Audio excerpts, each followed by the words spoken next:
Hello everyone, आप सभी का हमारे चैनल पे स्वागत है बच्चों। तो बोर्ड एग्ज़ाम लगभग आ चुके हैं, फरवरी से आपके बोर्ड एग्ज़ाम होने वाले हैं और बच्चों के मन में एक डाउट अभी से आ रहे हैं कि हमें इस टाइम पे आके कौन सा सैम्पल पेपर लेना चाहिए या फिर कौन सा सैम्पल पेपर मार्केट में सबसे अच्छा है। ठीक है, तो जो बड़े बड़े एजुकेटर बोलना सही रहेगा, एजुकेटर है और बड़े बड़े यूट्यूबर्स हैं, ठीक है, और वो किसी स्पेसिफिक बुक को रिकमेंड करते हैं आप लोगों को। तो मैं बच्चों सबसे पहली चीज़ बताना चाहूँगा, वो सब के सब पेड होते हैं, ठीक है ना।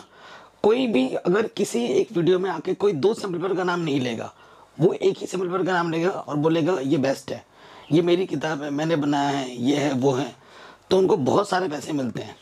ठीक है, ये चैनल मैंने रिसेंटली स्टार्ट किया था, ठीक है, लेकिन अगर आप मेरे मेन चैनल पे फोकस करेंगे जिसपे ऑलमोस्ट 2 मिलियन सब्सक्राइबर होने वाले हैं और मुझे बड़े बड़े जो पब्लिशर्स हैं उनके ऑफर आ चुके हैं, लेकिन मैंने डायरेक्टली मना कर दिया है।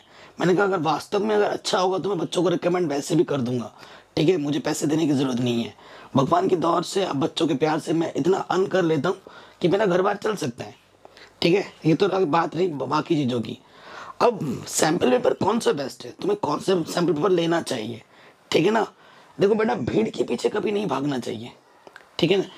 एक कॉमन सी चीज बताऊंगा, स्मार्ट चीज। आप अगर पूरा वीडियो देखोगे तो आपको रियलाइज होगा कि आप कौन सी गलती कर रहे थे और इस वीडियो देखने से आपको क्या फायदा मिला, खुद को पता लग जाएगा आपको।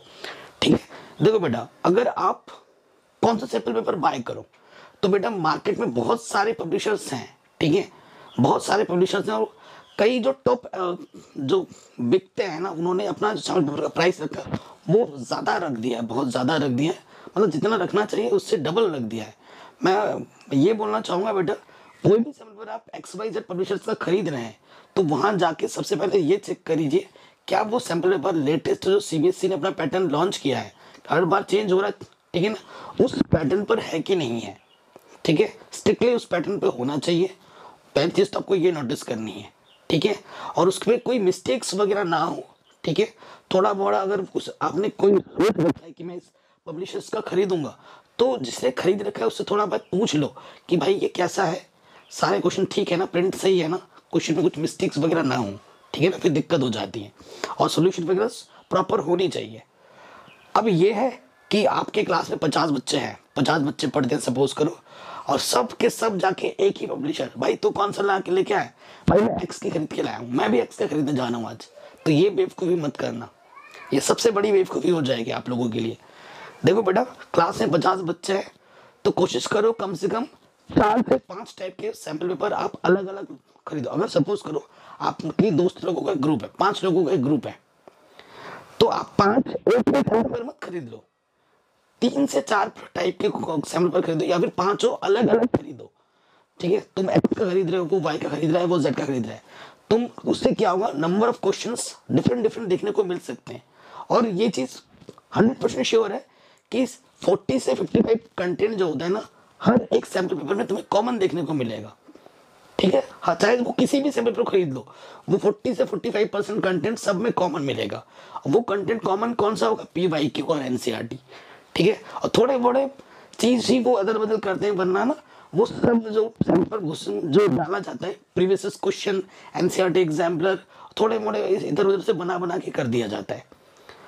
ठीक है, मेन चीज़ है अपने कॉन्सेप्ट पे अगर आपको कोई विश्वास है, अगर आपने पूरे साल भर मेहनत की है ना, तो आपको इन सब की ज़रूरत भी नहीं पड़ती है, बट आपके प्रैक्टिस के लिए है ना, ये सब करना अच्छा होता है, हमारे प्लस पॉइंट साबित होता है।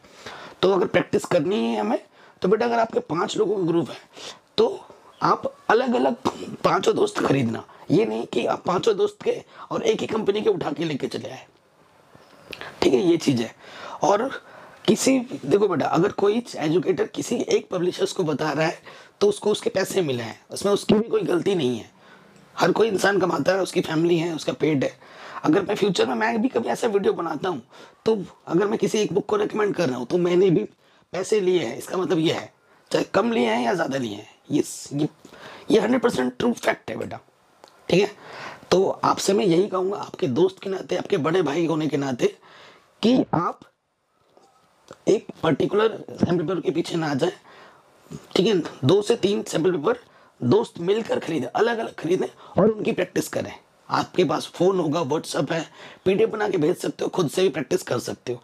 तो ये स्ट्रेटजी फॉलो करना मेन चीज़ है। आप अपनी एनसीईआरटी कीजिए, एनसीईआरटी एग्जाम्पल कीजिए, प्रीवियस क्वेश्चंस कीजिए, और उसके बाद इस टाइम पे आकर मॉडल पेपर जो कॉम्पिटेंसी के क्वेश्चंस आने वाले हैं उस पर आपको ज़्यादा तकलीफ होने वाली है, तो वही चीज़ ज़्यादा करनी है सैम्पल पेपर से, ठीक है, जिसमें आपको ज़्यादा तकलीफ हो सकती है, तो उस चीज़ पे आपको ज़्यादा जोर लगाना है। आई होप आपको किस तरीके से क्या करना चाहिए वो आपको इस वीडियो से पता चल गया होगा, ठीक है। अपना ख्याल रखें और तैयारी करते रहें। आपको किस टाइप की वीडियो चाहिए मुझे कमेंट करके ज़रूर बताएं। जय हिंद।